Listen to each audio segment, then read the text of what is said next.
تاریخ انسانیت میں ایسے بہت سے جانور گزرے جنہوں نے انسانوں سے بڑھ کر وفا، غیرت اور فداکاری کا مظاہرہ کیا، لیکن جب ہم وفاداری کی انتہا دیکھنا چاہتے ہیں تو کربلا کے ریگزار میں ایک گھوڑے کی بے زبان قربانی ہماری آنکھوں کو نم کر دیتی ہے، جس کا نام تھا ذوالجناح۔ امام حسین علیہ السلام کا وہ گھوڑا جس نے وفا کا ایسا باب رقم کیا جو قیامت تک یاد رکھا جائے گا۔ اللہ رب العزت نے قرآن پاک میں گھوڑوں کا ذکر فخر سے کیا۔ سورہ عادیات کی ابتدا میں پروردگار فرماتا ہے، قسم ہے ان گھوڑوں کی جو ہانپتے ہوئے دوڑتے ہیں۔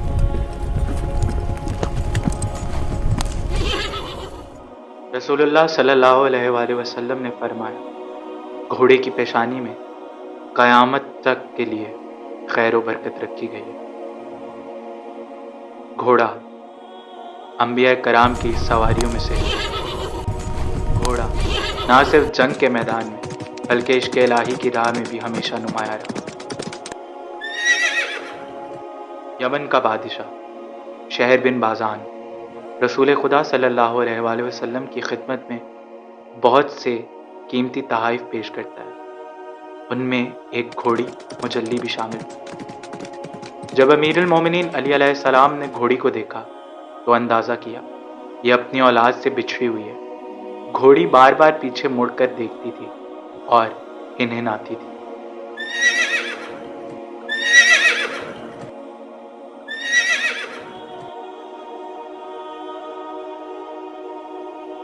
مولا علی علیہ السلام نے پوچھا، کیا اس کا کوئی بچہ بھی ہے؟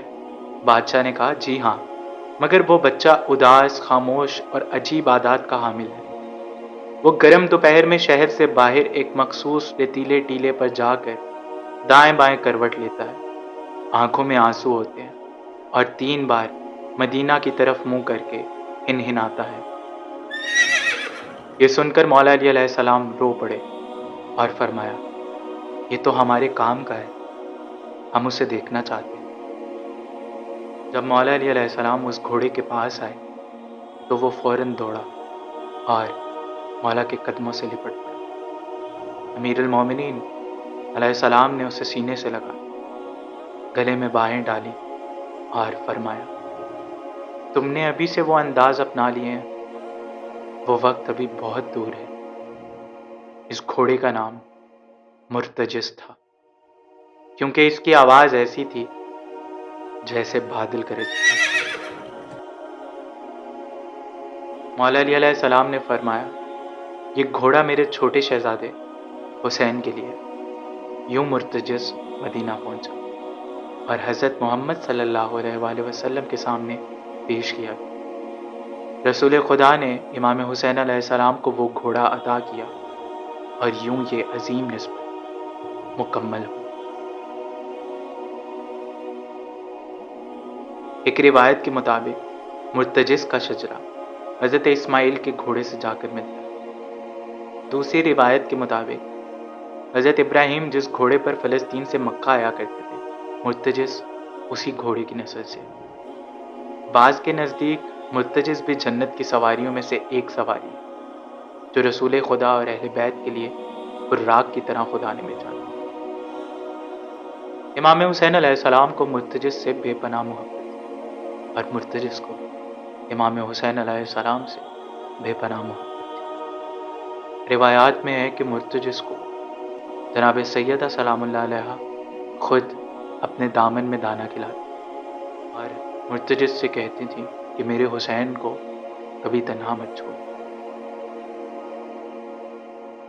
جب امام حسین علیہ السلام نے مدینہ سے کربلا کا سفر اختیار کیا تو امام حسین کے ساتھ ان کے با وفا ساتھی اہل بیت اور مرتجس بھی موجود تھا۔ مدینے سے کربلا تک مرتجس اپنی وفاداری امام حسین علیہ السلام سے ظاہر کرتا۔ کربلا میں مرتجس نہ صرف امام کی سواری تھا بلکہ وہ ان کی آواز، وفا اور پیغام کا پرچم بردار تھا۔ 10 محرم کو جب امام حسین علیہ السلام کا وقت شہادت آیا تو امام حسین علیہ السلام مرتجس پر سوار اور مرتجز سے فرمایا، اے میرے وفادار ساتھی، مجھے میدان جنگ تک لے جاؤ۔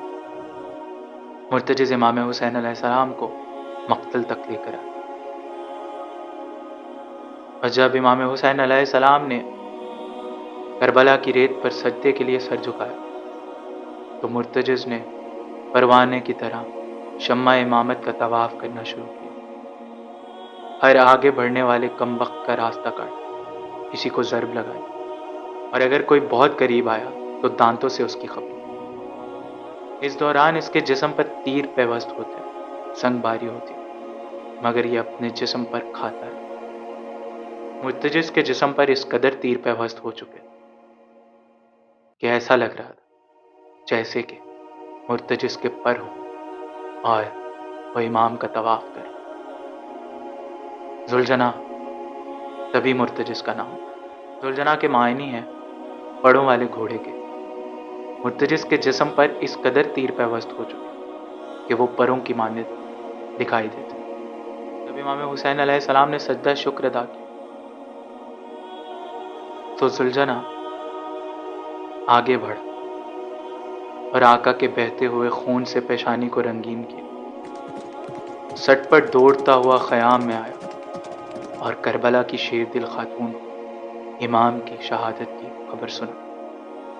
اس خبر کو سن کر مستورات نے ذوالجناح کے گرد حلقہ بنا کر ماتم کرنا شروع کیا، اور اس طرح ذوالجناح نے امام عالی مقام کی شہادت کی خبر خیام تک پہنچا۔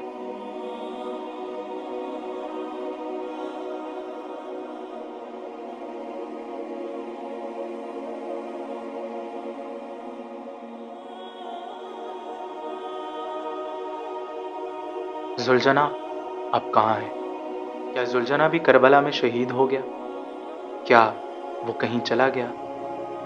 روایات کے مطابق جب مستورات نے ذوالجناح کو حلقہ ماتم میں لیا تو ذوالجناح اس حلقہ ماتم کے درمیان سے ہی غائب ہو گیا۔ بعض روایات کے مطابق ذوالجناح نہر القمہ کی جانب گیا جہاں حضرت عباس کا لاشا تھا اور خود کو نہر القمہ کے پانی میں اتار کر غائب ہو گیا۔ چند مورخین کے مطابق ذوالجناح مقتل میں واپس گیا اور جنگ کرتے کرتے شہید ہو گیا۔ اہل علم کا نظریہ یہ ہے کہ ذوالجناح پردہ غیب میں ہے۔ جب امام کا ظہور ہوگا تو ذوالجناح ان کی خدمت کے لیے دوبارہ حاضر ہوگا۔ بعض کے نزدیک ذوالجناح نے 10 محرم شام غریبہ کو بحکم امام علیہ السلام بی بی شہر بانو کو پشت پر سوار کیا اور ان کو کوئے رے جہاں پر بی بی شہر بانو کا مزار ہے وہاں تک پہنچایا اور خود غائب ہو گیا اور امام کے ظہور پر دوبارہ آئے گا۔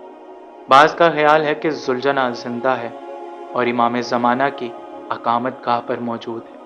جب امام ظہور فرمائیں گے تو یہ ان کے ساتھ ہوگا۔ ذوالجناح کوئی عام گھوڑا نہ تھا، وہ تو امام حسین کے پیغام کا خاموش مبلغ تھا۔ وہ ایک ایسی وفاداری کی علامت تھا جو زبان کے بغیر بھی تاریخ پر نقش ہو۔ ذوالجناح امام زمانہ کے ساتھ واپس آئے اور امام حسین کے خون کا قصاص لیا۔